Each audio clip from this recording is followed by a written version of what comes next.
السلام عليكم ورحمة الله. لما وجهت الدعوة للمشاركة في هذه الندوة بعد اعتراضات في الفترة الأخيرة، كنت محرج من عدم الموافقة لسببين. المنبر الديمقراطي أنا أريد من الأشخاص اللي أتمنى أن يعاد لمواجهة المشهد السياسي كما كان في السابق، وأيضا اسم الرمز الوطني الكبير الأستاذ عبد الله النباري الله بعمره، اللي أعتقد أنه هناك دين على كل مواطن كويتي أن يستذكر المواقف التاريخية لهذا الرمز الكبير، ولذلك لم يكن مقدوري أن أعتذر أو أن أتجاهل مثل هذه الدعوات. بدأ أخوي مجد واللي يقع عليه كما يقع على المنتمين للتيارات السياسية الدور الأكبر في عملية الإصلاح السياسي، وإن كنت أعلم أن الشعب الكويتي الآن أرهق من الحديث عن الفساد والإصلاح.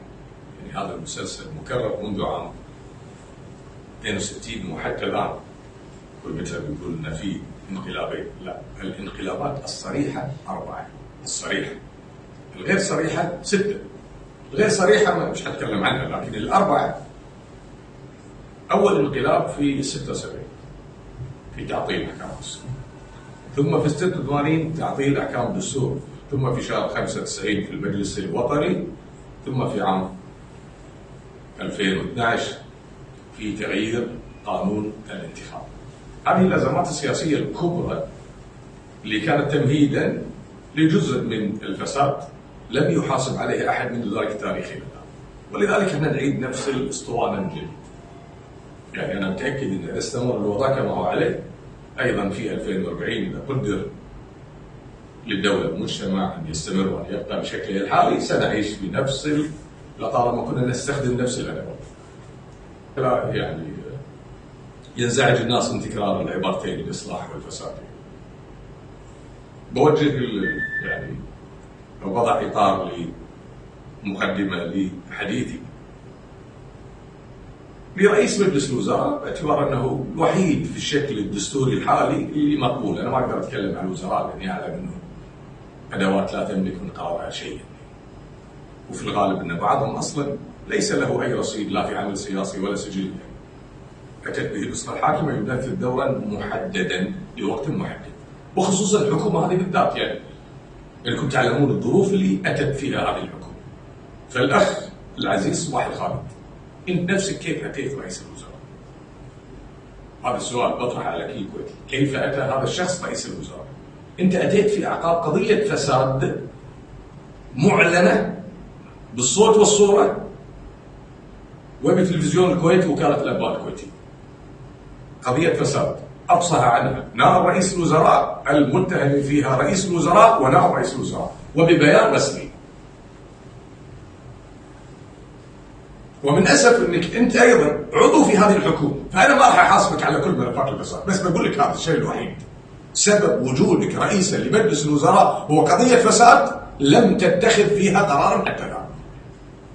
أنت أساسا موجود رئيس وزراء لأن في قضية فساد. قضية فساد لم يطرحها المنبر الديمقراطي ولا الإخوان المسلمين ولا الحركة العمل الشعبي، طرحتها الأسرة الحاكمة في بيان رسمي لنائب رئيس الوزراء، في البيان التاريخي اللي تذكرونه اللي نشر في تلفزيون الكويت وفي وكالة الأنباء الرسمية. والغريب في الأمر أن سبب وجودك إلى الآن لم يبحث. أنت لولا هذه القضية لما أصبحت أصلا رئيس الوزراء. طيب أنا ما راح أحاسبك على سجلك الوظيفي من 2007، ولذلك تكاد لن تمر قضية فساد إلا وكنت جزءا من المشهد السياسي، إما وزيرا أو نائب لرئيس الوزراء، وانتهاء بأن تكون رئيس الوزراء الذي أتى بقضية فساد. فالحديث عن تكرار هذه المسألة لن يأتي بنتيجة. من يعتقد بأن هذه الإدارة مجرد أنه يطلع وزير أو رئيس وزراء، أنا بس أبي ألفت انتباهكم للبيان الصحفي الأخير لرئيس الوزراء لما اجتمع ببعض القياديين وقال أنا مستغرب شلون في 14 هيئة رقابية وفي فساد. وكان الأخ أعتقد أمين عام مجلس الوزراء مصورين أو هو متأثر، إنه متأثرين، يقول شلون 14 هيئة؟ أنت تعلم أن معظم هذه الهيئات أنشئت في الوقت اللي كنت فيه أنت وزير في الحكومة وعضو مجلس الوزراء. فكونك انت ما تعلم ان في عدد هالهيئات، هذه مشكله عندك انت. يعني الفساد الحين قبل ان نحصل الفساد احنا لازم نحاسبك. انت رئيس وزراء اشترك في وضع يفترض اسس مكافحه الفساد. هيئه الرقابه الماليه، هيئه سوق المال، كل الهيئات هذه انشئت في وقت انت فيها وزير في الحكومه. ويفترض انك سويت في مجلس الوزراء، فانت مستغرب كل هذه الهيئات. طيب ما كنت انت موقع على هالمراسيم لما ترفع. فالوضع يعني احنا ما نبي كسب الوقت. كل ما اتى رئيس وزراء، وانا احب اذكرك ايضا ان رئيس الوزراء السابق لك اللي خرج من المشهد بقضيه فساد كلكم تعرفونها، واللي قبله كيف خرج بقضيه فساد ايضا كلكم تعرفونها. فالمسلسل هذا غريب الاطوار. فلما ياتي رئيس وزراء هو ايضا عضوا في الاسره الحاكمه اللي تدير فعليا كل المشاهد السياسيه بشكل او باخر، بشكل دستوري او بشكل واقعي، ويقول في فساد. لا، انت يجب ان تحاسب اصلا، تحاسب على ان اقرارك بالفساد، لان لا يفترض فيك ان تقر. ولذلك انا ابي اسال الاخ رئيس الوزراء، وهذا مو ضدي لك والله، يعني انا عن شخصي لست مقتنعا فيك ولا فيما سبق، لكن احنا مضطرين ان نتعامل معك على الاقل من الناحيه الواقعيه. شنو سويت؟ انت قول برؤيتك. الحديث عن الفساد كلنا نتكلم عن الفساد، انا اتكلم عن الفساد ومش علي يتكلم عن الفساد، روحان يتكلم عن الفساد، نحن لا نملك قرارا. فمجرد الحديث عن الفساد او الاعتراض على الفساد هذه كلمه قالها اي شخص. يعني لا يوجد فاسد في الكره الارضيه يتولى وظيفه اداريه او سياسيه بالكويت او بالصين او في المانيا او في مكان الا وقال انا ضد الفساد، لان ما في فاسد يطلع ويقول انا مع الفساد. ولذلك تقييمنا لك كشخص هو في الاليات، كيف تحارب الفساد.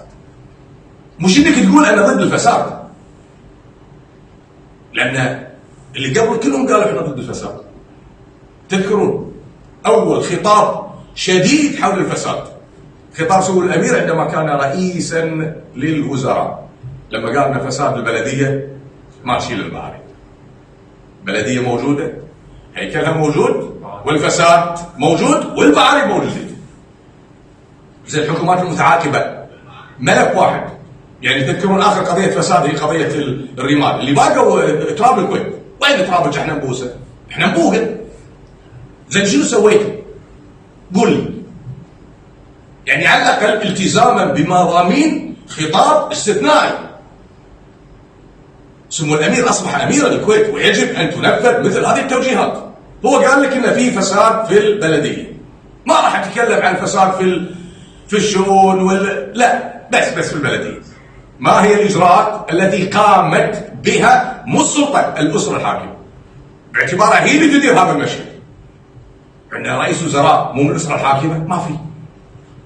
زين من اللي يعين الوزراء يا رئيس الوزراء؟ منو؟ رئيس الوزراء اللي هو من الاسره الحاكمه. ولذلك تبي تتكلم عن فساد، ترى انتم باي ديفولت انتم طرف. يعني اي قضيه فساد لابد من ناحيه الدستوريه نتكلم. وبعدين لا تطلعون وتقولون والله احنا نحترم الدستور يعني الكلام هذا لن يكون مقنعا لاحد. اذا مقنع في الستينات لما كانت نسبه الاميه ولا كذا لن يكون مقنعا في 2020 بصراحه. يعني كل واحد يطلع ويقول والله احنا ضد ونحارب الفساد. لا والله، انتم حجر الزاويه بالفساد. انتم المصدر المباشر والرئيسي لتكريس الفساد والافساد على حساب الدوله. يعني قد تكون هناك اسباب استراتيجيه خاصه بهذا البناء السياسي صح، لكن انا احب اقول واعلنها بانها ليست في صالح الكويت ولا الكويتيين. من مظاهر الفساد واللي انا ذكرتها في يوم من الايام بشكل علني وكانت محل الاستجواب لم يكتمل في حينها، ان شلون حكومه تاتي دون برنامج عمل. سؤال، زين هذا النص الدستوري للاسره الحاكمه انتم تاكلونه ولا تخلونه ولا تقطوا شيء؟ شلون يعني؟ يعني الدستور بالنسبه لكم شنو نطبق وشنو نخليه؟ يعني هو مو منيو مطعم تختارون اللي تبون وتخلون اللي تبون. هذه الوثيقة الدستورية يقول تلتزم الحكومة بتقديم برنامج عملها فور تشكيلها. لن نحاسب رؤساء الوزراء السابقين لا في الستينات ولا في السبعينات ولا في الانقلابات ولا. يا أخوي أنت اللي طلعت مرتين ورجل متعلم ولك حصيلة في دراسة العلوم السياسية ومهذب وكنت وزير خارجية وكنت مدير إدارة. هذا النص الدستوري يا أخ صباح الخالد انطبقه ولا ما انطبقه؟ زين، وإذا انطبقه أنت شنو سويت فيه؟ انك تطلع بالتلفزيون وتقول والله يا رؤساء الهيئات شلون الكويت فيها كلها هيئات وفي فساد. هذه عليك مو لك يعني. هذه الهيئات انا ما اعينهم، انت اللي تعينهم بمراسيم ترفع من مجلس الوزراء، وبعدين تدوير الفساد اللي قاعد تسوونه، يعني تشيلون واحد من مكان تحطونه مكان ثاني. زين، هو هل انتج اصلا عشان تعيد استخدام هذه العقليات الفائقه؟ وانا قلت قبل يومين، انا ضربت مثال، يعني ارجو انه ما يزعلون مني الاخوان من اسره الكليب الكريمه، بس يعني المثال فقط يعني ليس الا يعني. انا عارف انه عندهم شخص طيب ولطيف اسمه احمد الكليب، عينته الاسره نائبا. عينت نائب، عينت انا اعتقادي ان عينت انا، ثم عينته وزيرا، ثم سفيرا، ثم رشحت رئيسا لديوان المحاسبه. فلما مشت المساله عينوه رئيس لجنه المناقصات المركزيه، واعتقد لو يوضع عليه رئيس قسم راح يقبل اذا كانت السلطه اللي تبي. زين، انا سؤالي، الكويت كلها ما فيها احد لديه هذه المواصفات الا الاشخاص اللي انتم تحددونهم. فلما تقولون فساد، من المسؤول عن الفساد؟ الاسره الحاكمه، لان انتم تختارون. فلا تقول لي وزراء ورشحوا، احنا عارفين الوزراء هذول مين، احنا عارفين الوزراء مين. هؤلاء الوزراء شكل دستوري غير منتج، عديم القيمة، لا يرسم سياسات ولا يدير مؤسسات. في 4 ولا 5 من الشيوخ الكبار بعضهم اصلا ما تطلع صورته بالجرائد، هذا بالتليفون يدير الوزير والوزارة. بتقول لي ان الله هذول لهم تأثير في القرارات الاستراتيجية؟ لا، ما له تأثير. ولذلك هذه الممارسة اللي غير مدروسة، غير دستورية، غير علمية، انحدرت بالكويت في كل المستويات. ما أتكلم بس بالجانب السياسي، بالجانب الثقافي، التربوي، التعليمي، الرياضي، كل المستويات. يعني نحن لم ننهار سياسيا فقط، الانهيار السياسي هو نتيجة انهيارات كثيرة في كل القطاعات. ولذلك لما يجيكم أي مسؤول حكومي ويقول لك سنحارب الفساد، قول له أنت كذاب على ضمانتي. لأن عشان تحارب الفساد قول لي شنو آلياتك في محاربة الفساد. أول شيء إيش بتسوي عشان تحارب الفساد؟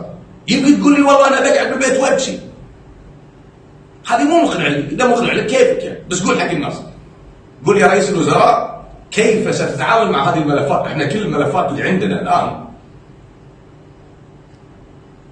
يعني بالنسبة لما هو قادم هذه إذن الجمل فقط. الجمل ما جاء إلى الآن، بس أنا قاعد أقول وأنا أعلم هذه معلومة يا مو تحليل. الأخ رئيس الوزراء لو شفت كل هالزيطة اللي أنت مسوينها والكذا كلها هالكثر، لسه من بعد شهر 10 راح تشوف. وهذا التحليل الاستراتيجي المنطقي التي لا تقوم به مؤسسات الدولة منذ إنشائها إلى الآن. لا عندنا مراكز دراسات، لا عندنا تخطيط استراتيجي، كل ما نقوم به هو ردود فعل فقط. شارع في كيفان طاحت هذا وزير الأشغال يطلع بالليل يصور ولا كذا، بس استراتيجية للمرور والتعامل لا ما في. والدليل على ذلك التخبط اللي قاعد تشوفونه يوميا في كل القطاعات بالصوت والصورة. احنا الآن بسبب الحظر 90% من الشعب قاعد بالبيت، ما عنده غير التلفزيون، فقاعد يشوف ايش قاعد يسوي. وللاسف ان تلفزيونكم التافه الان اصبحنا مضطرين نشوفه عشان القرارات الحكوميه. نعرف الساعه كم نطلع، الساعه كم نرجع. فقاعد تتكشف ان كل هذه الصور من صور الخلل.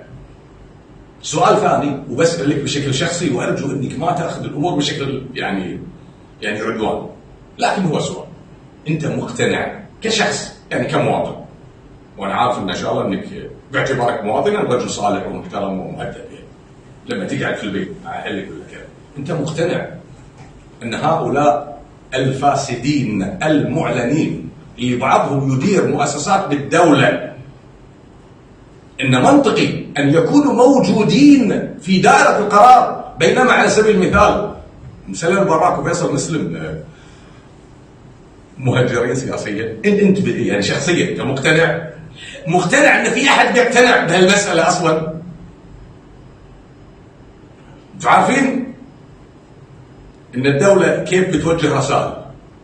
طبعا مو الدولة عن طريق الحكومة، الحكومة هذا كيان ما يعني وزراهم اللي يحطوا لهم هو رئيس القسم والوكيل نفس الشيء، يعني هذا لا قيمة له. يعني أنا أعتقد أن السيد عبد اللطيف الرضا يتخذ قرارات أكثر ما يتخذها 6 وزراء مع بعض من هذول اللي وقت الحاجة يجيبونهم، إحنا ما نعرف اسمائهم وليس له سجلا في عمل سياسي ولا شيء. تذكرون لما صارت قضية الفساد قبل الأخيرة، مو قضية الفساد اللي أفصح عنها في بيان نائب رئيس الوزراء، أفصح عنها في بيان رسمي، لا اللي قبله الإيداعات والتحويلات. أنتم عارفين أن المتهمين الآن يشرفون على حماية المال العام؟ ترى هذه رسالة من النظام، هي رسالة من النظام. يعني شوفوا يا شعب الكويت كم عددكم، شنو أنتم، شنو فعاليتكم، شنو التيارات اللي عندكم. ترى أنتم كلكم على بعض لا تمثلون أهمية، احنا نحدد من الشريف من المشرف. مو انتم اللي تقولون، احنا اللي نقول. انتم تقولون ان هذا حرامي، لا احنا نحطه يشرف على حماية المال بالإهانة لله. ولذلك ترى طول عمركم يعني خل عنك الكلام تقولون واحنا جزء من الشعب، لا هذا كلام فاضي. ايش اللي جزء من الشعب؟ ايش جزء من الشعب هذا اللي كل صور الفساد يقف خلفه؟ اي شيء لازم في شيخ بالموضوع. قول لي قضية فساد واحدة من القضايا الكبرى ما فيها براند نيم للأسرة، عطني مثال. قول لي يعني حتى القضايا الأخيرة هذه اللي يسوونها لإلهاء الناس، والله وعارضات أزياء والإعلانات ولا كذا، إيش هالأفلام دي؟ طيب أنتم ايش سويتوا في صندوق الجيش؟ في اليوروفايتر، في القضايا الكبرى اللي تعنينا. بعدين نشوف لأن في تراتبية، يعني الجهاز القضائي ترى عنده إمكانيات محدودة، ما يقدر يحقق في آلاف القضايا دفعة واحدة. هذا الكم الهائل من القضايا لا يمكن لا للقضاء الكويتي ولا الألماني ولا البلجيكي إن كلهم يحقق معاهم ويعطي نتيجة واحدة، لا شوي علينا. ولذلك إذا قدر لي أن أسألك سؤالا أمام الشعب الكويتي بشكل صريح ومبسط، مو انك تطلع بالتلفزيون في مؤتمر صحفي وتقول والله انا ضد الفساد، ترى كلنا ضد الفساد. ترى حتى اكبر حرامي بالكويت لو يطلع بيقول انا ضد الفساد. لا قول لي انت صباح الخالد رئيس الوزراء الذي اتى لرئاسة الوزراء في قضية فساد، لولاها لما اصبح اصلا هو رئيس وزراء. هذه القضية اللي جابتك انت سويت فيه. خل عندك القضايا بس هذه بروح اللي بسببها انت رئيس الوزراء بالكويت. وما ادري عن رئيس الوزراء كانت بالقرعه ولا بالاغلبيه، بس يعني هي مشيت كذي، يعني ما كانت تفرق. يعني حتى تشكيل وزاري لما حطوه هم حطوه 3-4 شهور، ما كانوا يدرون عن كورونا ولا حاسبين حسابها يعني. ولذلك مو مهم منو ياتي، اي شخص نبي 9 يملون الخانه مع هذا على ما توصل وندش بدوامه جديده.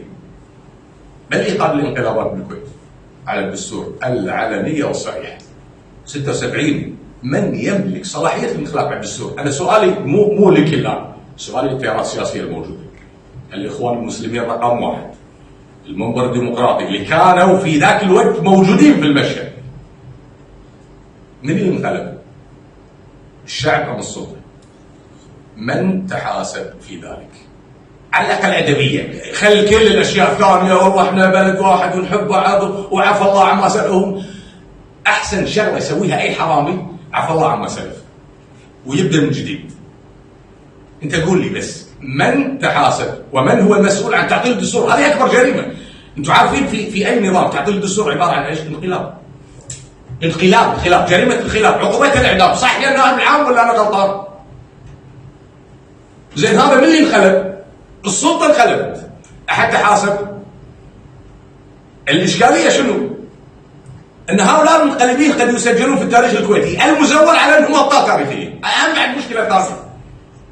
ويحطون بكتاب العلوم والرياضيات والجغرافيا وهذا اي رمز شلون؟ 86 في الانقلاب الصريح، يعني قبل مده وانا هذه ذكرتها يعني، وزعل مني احد الاشخاص لانه ظاهر ابن خاله وعمه.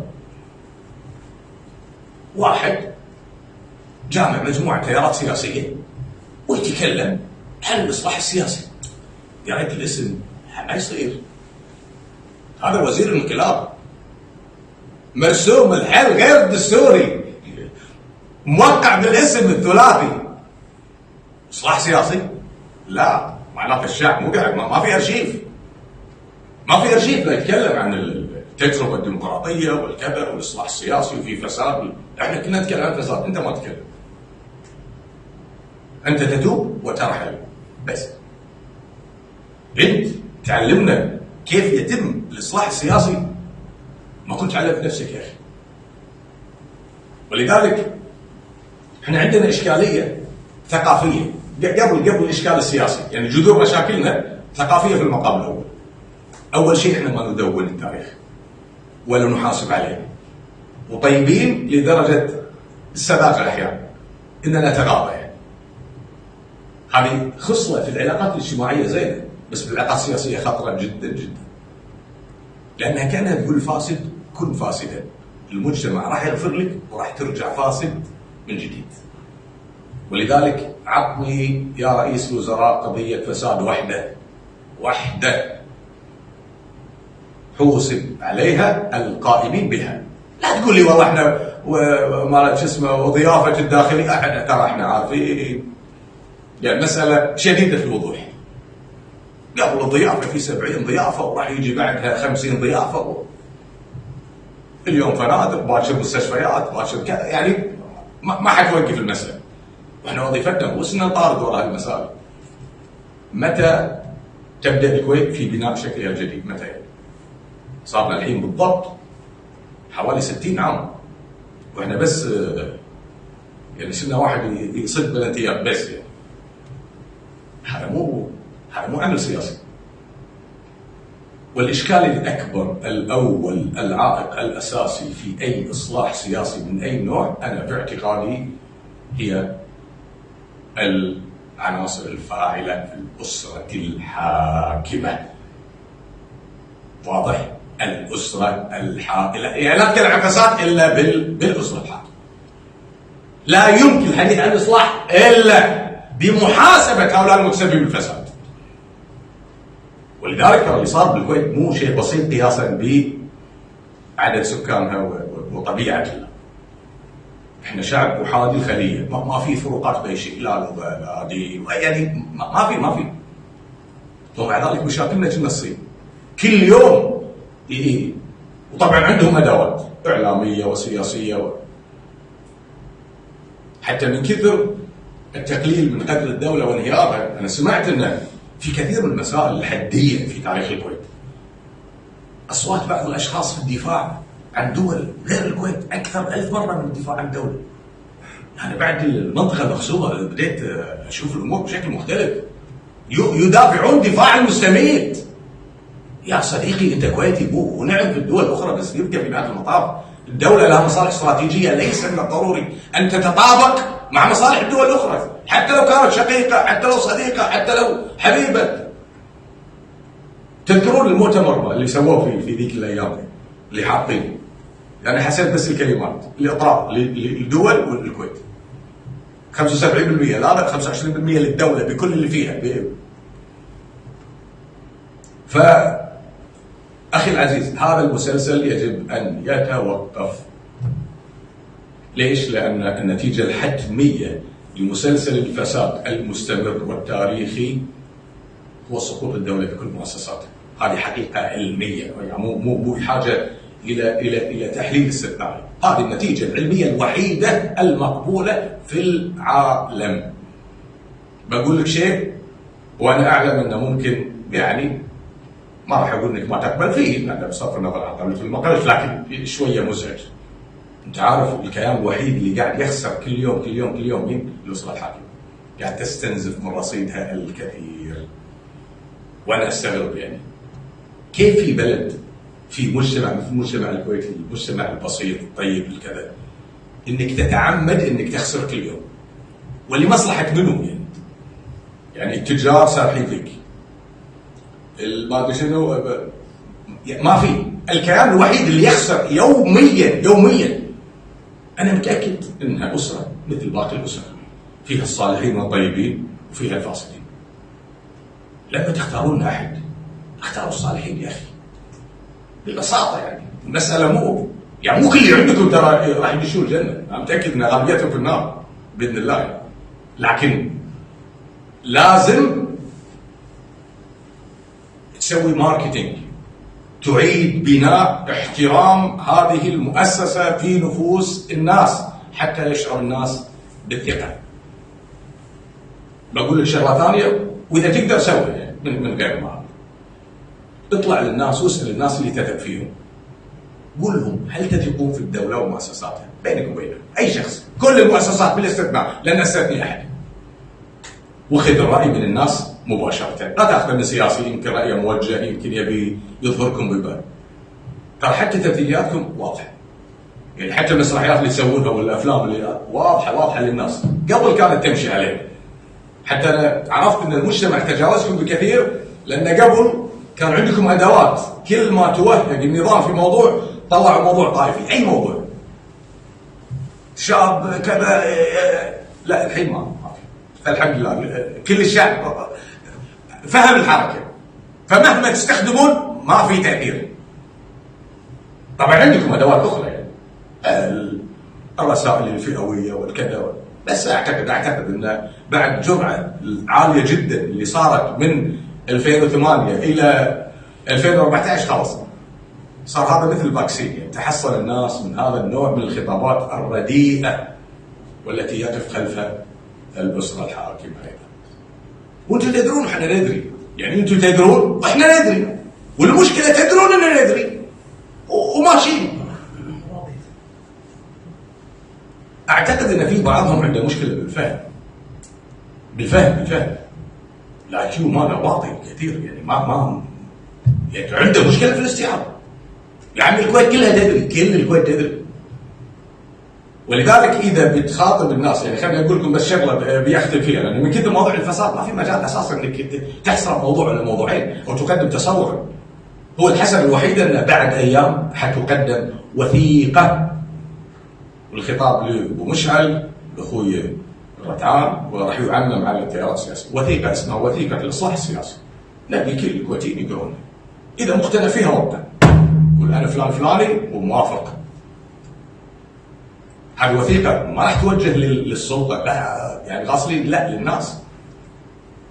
انا اعتقد ان مساحه الامتعاض والاعتراض الحين بلغت القمه. ما اعتقد ان في تاريخ الكويت السياسي كان في شبه اجماع على الفساد والمفسدين واليات الفساد مثل هذه الفتره. فالناس مو لانها خايفه من كورونا والاوضاع الاقليميه ولا كذا معناتها قابله، لا ترى مقابله.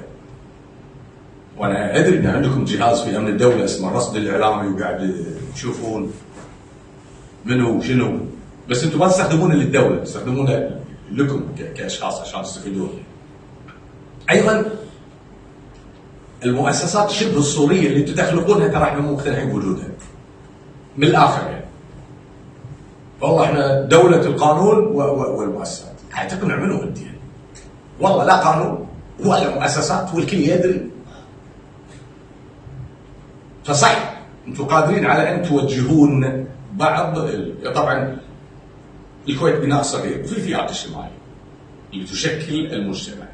عندكم شويه من ربعكم قبليين، شويه تجار، شويه حضر، شويه كذا، اللي هم اعتبرهم هذه النسبه الضئيله اللي هم الصبيان التاريخيين للنظام اللي يحاولون ان يغيرون المشهد.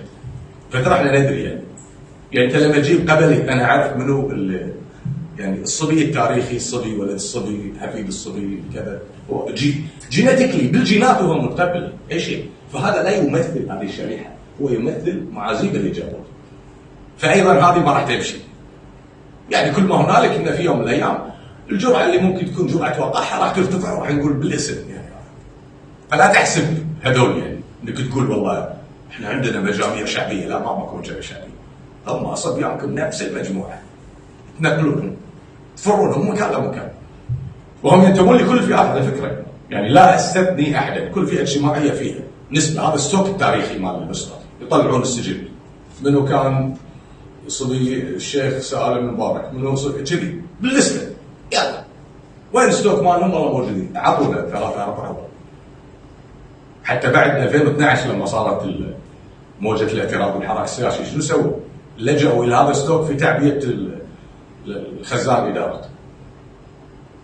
صح ولا انا غلطان؟ مو جبتوا مسؤول قيادي في الدوله كان مدير جمعيه تعاونيه؟ صح ولا انا غلطان؟ انا اعرف الاسم بس يعني انتم بتحدونا نقول اسماء عشان كذا، بس في نهايه المطاف ترى الناس تفهم ان احنا مو ضدك كمكون اجتماعي ولا كذا، لا احنا ضد هذه الممارسه، ضد انك تخدعني وتعتبر اننا اغبياء لا نفهم. هذه المساله يجب ان تتوقف.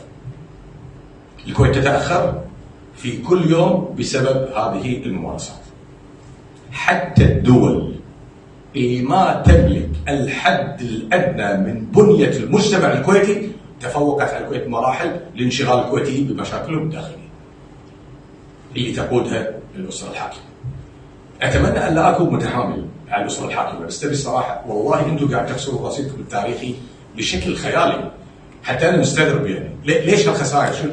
شنو الارباح بالمقابل؟ لماذا تخسر اسره كامله عشان حرامي ولا حراميين ولا ثلاثه؟ بس اسال يعني ليش؟ وبعدين لا تقولوا لنا الفيلم اللي كل مره تقولونه لا والله احنا نشوفوا عيالنا بالله، لا احنا عارفين منو عيالكم ومن عيالكم ومن عيالكم، ندري يعني عارفين المسلسل كامل، بس ما نبي نقول اشياء قد لا تكون في صالح الدوله امام الاخرين امام الدول الاخرى. الكويت ترى تحت المجهر، تحت المجهر الجميع، والجميع موجود بالكويت على فكره، والجميع يدفع داخل الكويت، والجميع يخشى من الكويت على الرغم من صغرها. ما اعلم هل هو تاثير المجتمع الكويتي، هل هو مساحه هامش الحريه الوحيد اللي بقى لنا. ترى احنا ما عندنا مؤسسات، اللي يحمينا فقط حريه الراي والتعبير، اللي ما اعطاها القانون لا هي باي ديفولت عندنا نقولها، لان هذا النوع من الخطابات ما تجده في كل الجزيره العربيه، ما في. فلا تعتبرون ان منا، لا احنا نقوله من واقع الحرص على الدوله وبقائها واستمرارها، ولاننا نعتقد ان هذه الطريقه الوحيده للاصلاح، ان يتصدى المصلحين لعرض مظاهر الفساد. واكرر الكلام اللي دائما اقوله، احنا ما نقولنا الكلام اللي نقوله دائما قرآن، لكن في المجتمعات المدنيه المحترمه حريه الراي والتعبير مكفول الجميع، والحكومه عندها ادوات. ما عجبكم كلامنا اطلعوا قولوا يا شعب الكويت هذه البيانات، هذه المعلومات، هذا كذا، بس لا تخونون وتشذبون. بس خلال السنوات الاخيره يعني كم مره كذبت الحكومه؟ كم مره يعني؟ لا كذبت بيان رسمي. تذكرون الضربات الاستباقيه ولا كذا؟ لان انا كنت بنحبس فيها. فيلم هندي جدا من هذا. فصمت المجتمع، فانا خفت لصمت المجتمع، لان باكر اذا احنا بنقبل هذه الممارسه بهذا الشكل بدون ما حد يعترض، باكر ناخذ ومشعل جدا هذا ونقول والله ارهابي خطير. ثبت بعد ذلك ايش؟ انهم كاذبين، كذابين باختصار. لكن كذابين منهم؟ الجهاز الامني، المؤسسه الامنيه. لان خطابات الدوله تقوم على فكره الشرعيه والمشروعيه والسلام والصحه. في احداث الحرب مش تذكرون مؤتمر صحفي؟ لا والله احنا ما طقنا، احنا تعرض جزيره الخلق الجزيره تحط الصور، يعني تبي الناس تكذب نفسها. ولذلك انا الحين لما اسمع اي بيان حكومي ليش اصدق؟ سؤال، قول لي كذبت مره ومرتين وثلاث واربع بالصوت والصوره والجريده والتلفزيون والتوثيق، ما حد يمدحكم. اخر شيء ما في، اخر شيء صار جريده السياسه وجريده الخبز، بس هم الوحيدين اللي الله يخلي الحكومه، الله يخلي الفلوس، هي مو يخلي الحكومه بس. حتى اليوم مسوين فيلم هندي جريدة القبس تقول والله الكويت ستنهار اذا ما القرض لازم نقترض، لازم نقترض. القبس تبي الكويت تقترض وتسوق لقانون اخر اسمه الافلاس. هي وان باكج، 3 عناصر: دين عام، افلاس، دعم المشروعات المشبوهه. يعني في مشروعات صحيحه بس في مشروعات مشبوهه. ندعمك بالمال العام، بعدين شو تسوي؟ تعلن افلاسك، تروح الفلوس على الدوله. والدوله شنو؟ تضمن القروض مالت البنوك. يا سلام، يعني حتى الترتيب مالهم يعني بالمنطق ما يصير. ما ادري انتم تعتقدون الناس كلها سذج ما تفهم؟ يعني تعتقدون ان الشعب كامل هذا شعب ساذج تافه؟ اقنعونا مره واحده ان فعلا لكم موقف تقولون بلدنا لا يستحق منا ان لا يكون لنا موقف في هذا. لان الكويت اذا احتاجت انك تخم الشارع، لا يفترض انك تقول والله انا مدير ولا انا وزير، لا تخم الشارع اذا بلدك بحاجه. اما ان نستمر في نهج الاداره بذات الاليات اللي كانت موجوده من بدء العمل بالدستور. يعني انتم ما انهلت الدستور كم سنه زورتوا الانتخابات. يعني لهم يختارون نيابه عن الشعب. انت مو صوت، احنا نحط لك صندوق من عندنا. لا، صادوهم بعدين وعدت المساله. فاخوي صباح الخير، الله يعينك على تركه ثقيله جدا جدا. واحب اقول لك شغله، وهذه من حقائق التاريخ اللي قالها احد اساتذه العلوم السياسيه الكبار، وهي ما يحضرني اسمه لكن امريكي. قال ان ديون الشعوب لا تسقط بالتقادم. هذه كلها ديون. اليوم اباشر راح ينفتح الملف يعني. فانا ودي لك ولغيرك، وانا متاكد ان الاسره مثل ما فيها فاسدين، وطبعا الفاسدين بالاسره هذول يعني فسادهم يعني شيء خيالي، وبعدين عندهم اعتقاد انهم يفهمون كل شيء ويعرفون كل شيء واحسن ناس في كل شيء. يعني وبعضهم حتى، لكن فيها ناس صالحين حقيقة. لكن الصالحين المفروض انك ما فيها ساكت. صلاحك الذاتي لنفسك.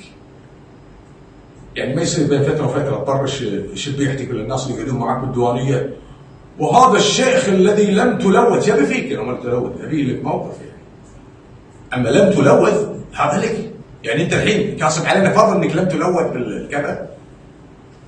لا، انت شيخ في ضريبه للشيخه، لانها اداره واقدام في اي مجتمع انساني حتى على المستوى الاجتماعي.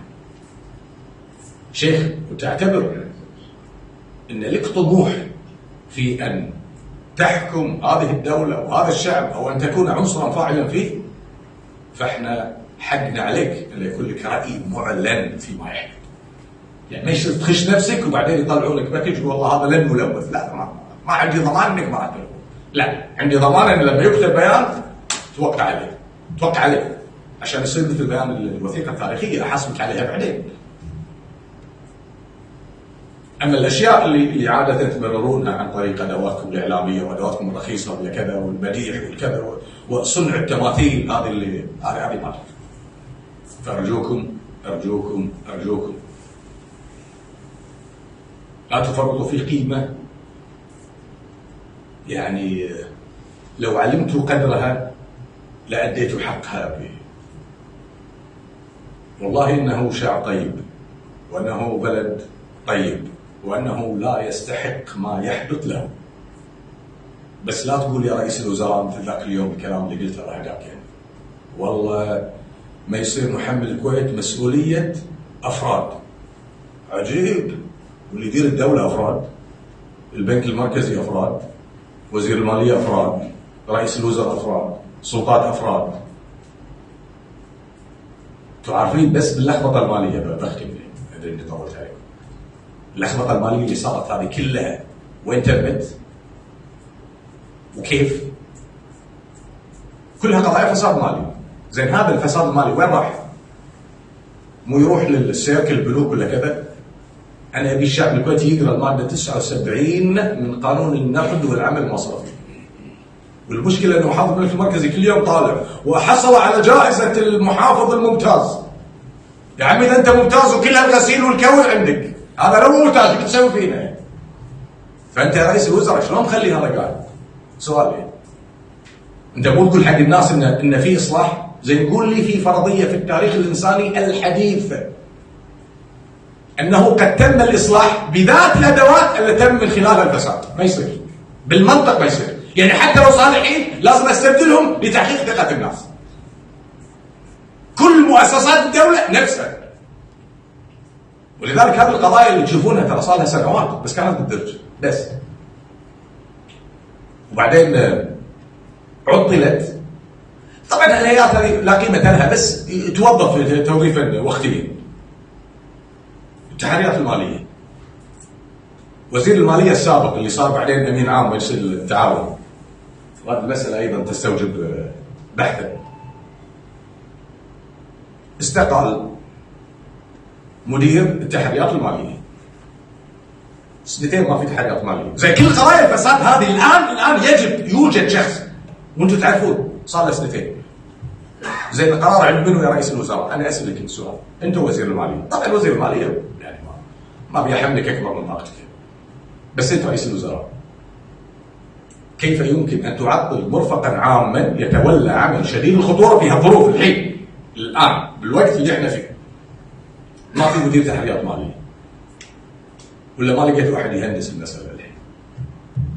وليش؟ لماذا يتم تعطيلها؟ والغريب في الامر ان الحين بس الصيحات اللي يسوونها، التمثيليات اللي كلها ادوات السلطه الرخيصه. القضايا الكبرى ما حد يتناولها. قضايا يعني هامشيه ما كانهم يصرفون الانظار عن القضيه الكبيره. يعني انا مستغرب كيف مدير التحريات الماليه لم يعين من سنتين. زين شلون بتراقب قضايا الفساد؟ زين انا اسالك الان سؤال اخير اختم فيه كلامي. كم عدد البلاغات الجاهزه في التحريات الماليه من 2018؟ كم؟ 1 100 1000 9300؟ قول لي رقم. قول. لان اذا ثبت ان هذا الرقم لهذه الملفات الجاهزه لم تحول فابسط شيء ان تستقيل. لانك ليش خاشوا؟ مو قضايا فساد، ليش خاشوا؟ سؤال. ولذلك انا ما الومكم على تعطيل ادوات العمل السياسي واضعافكم للتجمعات السياسيه، لكن ايضا من خلال هذا المنبر ان احمل المنبر الديمقراطي والحركه الدستوريه الاسلاميه وحركه العمل الشعبي وكل الكيانات السياسيه الفاعله باتخاذ موقف وطني تدافعون فيه عن الكويت وعن ابنائكم وعن مجتمعكم. اما الصمت في هذه الظروف فانا اعتبر انه شكل من اشكال الخيانه. الخيانه الوطنيه والخيانه الاخلاقيه. لا يفترض فينا ان نشوف كل هالانهيارات ونقعد نتفرج فقط لان في كم شيخ وكم تاجر عندهم كم واحد حاطينه يسوق لهم واحنا ندري ان هذه المسائل غير صحيحه. سعيد جدا بلقائكم وانا اسف جدا جدا على الاطاله ونشوفكم ان شاء الله على خير في ظروف افضل واحسن. سلام.